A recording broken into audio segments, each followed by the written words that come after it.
há que procurar um casamento entre a terra e o mar. E, de facto, o Grupo Em Saúde sempre procurou esse casamento e tem nessa defesa, quer da sustentabilidade ambiental no mar, quer da sustentabilidade ambiental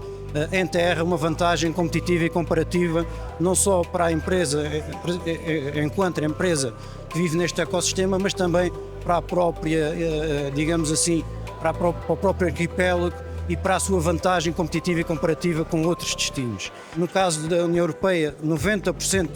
é, digamos assim, o peso desse mesmo comércio, e tudo o que tenha a ver com trocas comerciais internas da própria União Europeia, estamos a falar de cerca de 1/3. Portanto, o transporte marítimo tem um peso muito importante, e quando olhamos para aquilo que é o seu contributo para os gases com efeito de estufa, nós estamos a falar na ordem dos 3%. Portanto, há que desmistificar um pouco aquilo que efetivamente é o peso desta indústria. Por outro lado, é importante também perceber que, quando comparamos esta indústria com toda a indústria de transporte e de movimentação de cargas,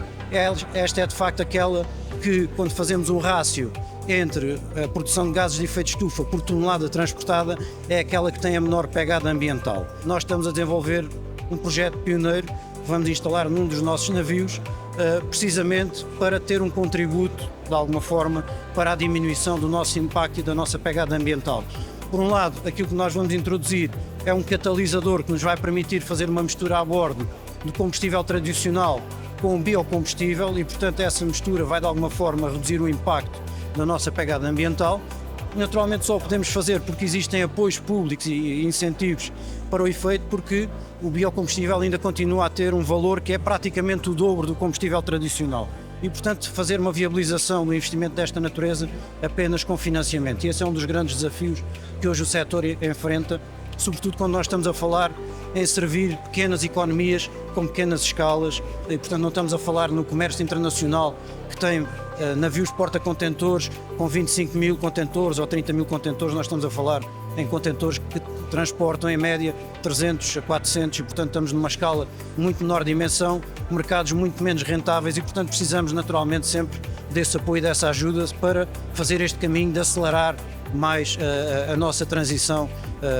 de alguma forma, para a sustentabilidade. Estamos no caminho da instalação do Shore Power nos nossos navios, por forma a, quando eles estejam em porto, permitam que o consumo do próprio navio e todo o consumo que é necessário para fazer a operação venha de uma fonte energética que vem de terra, podendo essa mesma fonte energética vir de energias renováveis e não através da queima de combustíveis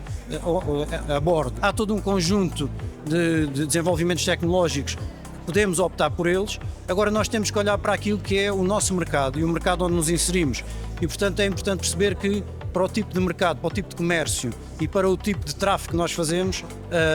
ter navios, por exemplo, única e exclusivamente movidos a energia elétrica é impossível, porque teríamos que penalizar o transporte de carga para termos baterias suficientes para fazer este mesmo tráfego. Daí que tínhamos que encontrar sempre uma otimização, aquilo que é mais racional do ponto de vista económico,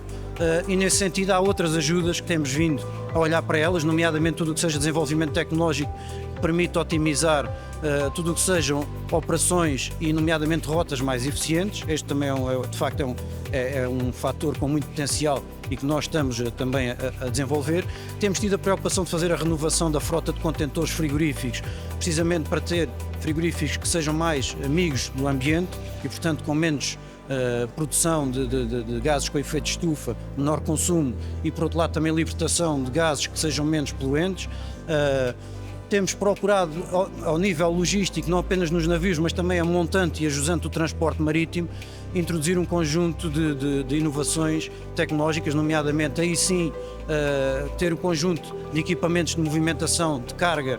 nos armazéns que sejam movidos, por exemplo, a energia elétrica, a baterias, e que por essa via sejam mais amigos do ambiente e portanto, consigamos desenvolver na mesma forma a nossa atividade sem perder eficiência e racionalidade económica. E isto são exemplos daquilo que nós temos vindo a fazer no sentido de percorrer